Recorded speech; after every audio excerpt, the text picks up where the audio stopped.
I come from a huge Italian-American family in the Bronx. I'm supposed to love my little brother. I don't, I hate him.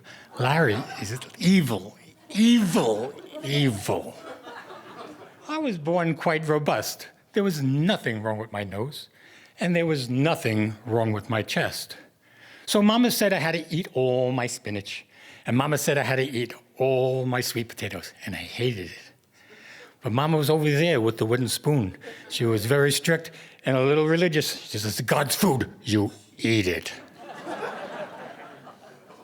I had a miserable life, but I didn't know how miserable it would become until Larry was born 6 years later.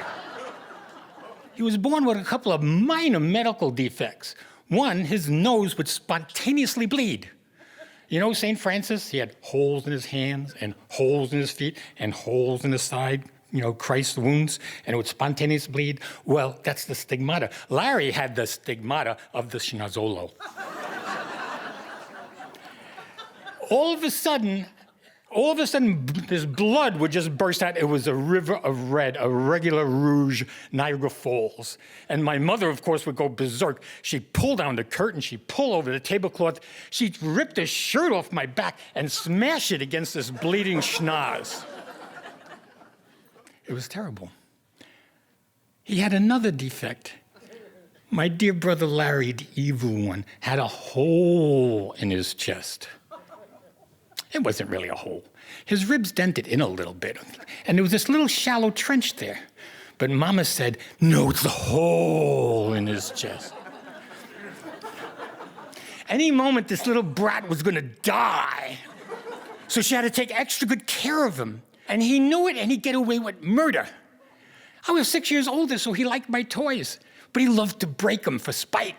He took my Lionel trains and dropped them out the second-floor bedroom onto my bicycle, one by one. I made a V8 engine. There was an engine that's 8 cylinders. There was plastic. You can see through it. It took me 1,000 hours, and I had little parts that would go up and down. And Larry pointed it and say, "I want it." And I'd say, "No, no, no, no, Larry." And Mom said, "Give it to him." And I watched as he took it and, in spite, threw it on the floor and stomped on it right in front of me. We never had ice cream in the house before Larry was born. Now there was tons of ice cream. All strawberry, my favorite. But I still had to eat my broccoli, and I still had to eat my sweet potatoes. Larry would turn up his nose and push the plate away. And Mama would jump up, take his plate, and put it on top of my empty plate and say, "Eat it, it's God's food." And she'd run for the strawberry ice cream, a big tub, and she's scooping it out, making a mountain in front of Larry. And strawberry's my favorite. "Ma, can I have a little?" "No, this is for Larry. It's medicinal strawberry ice cream." And the little creep didn't eat it. He just stirred it, and he watched me stir it and stir it and stir it and stir it until it became mud. And Mom goes in the other room. He'd take the ice cream, go to the sink, dump it in, and run the hot water and look at me.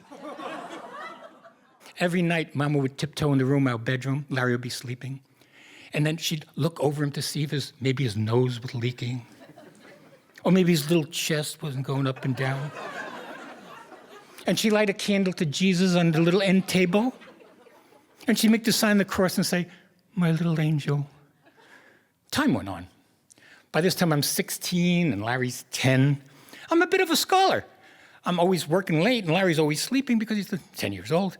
And I have all my books and all my index cards and all my wonderful magic markers around me.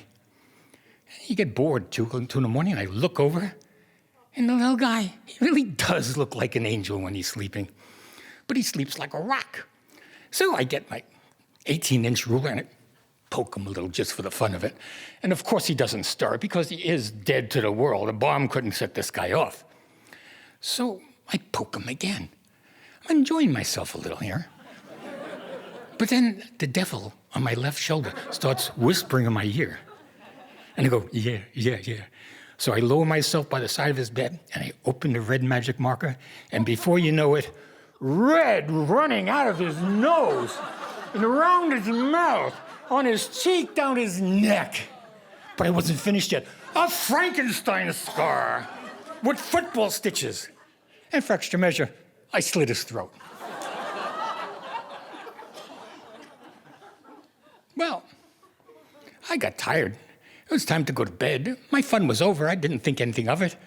I threw myself on my bed.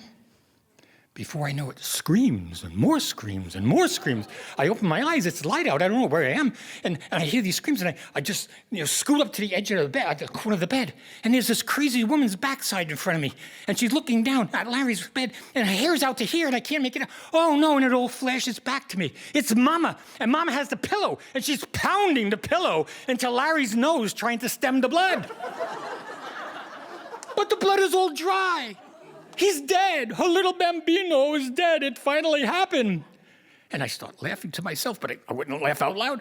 And Mama just falls on her knees, and she throws her hands up to St. Jude, the patron saint of hopeless cases, by the way. And she cries out, and lo and behold, like Lazarus, Larry's eyes start fluttering. And the little brat comes to life.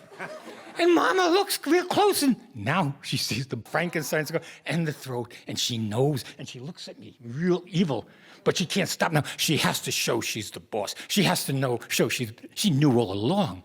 So she starts yelling at Larry, Larry, look at you, just look at you, look at you, look how disgusting.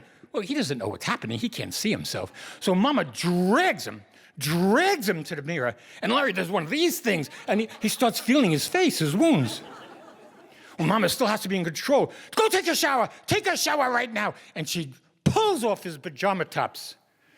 And there, on his chest, is my masterpiece. A deep black hole with aliens crawling out. Green with red eyes and purple antennae. And around them, the smoldering mess of nuclear-spent fuel and the debris of the UFO. And Mama goes crazy. She screams and grabs the tennis racket and starts beating me and beating me and beating me. And I'm under the covers smiling because my skin is thick, and besides, it's just an oversized fly swatter. But I'll tell you something. I've never enjoyed a beating from Mama like that in my whole life.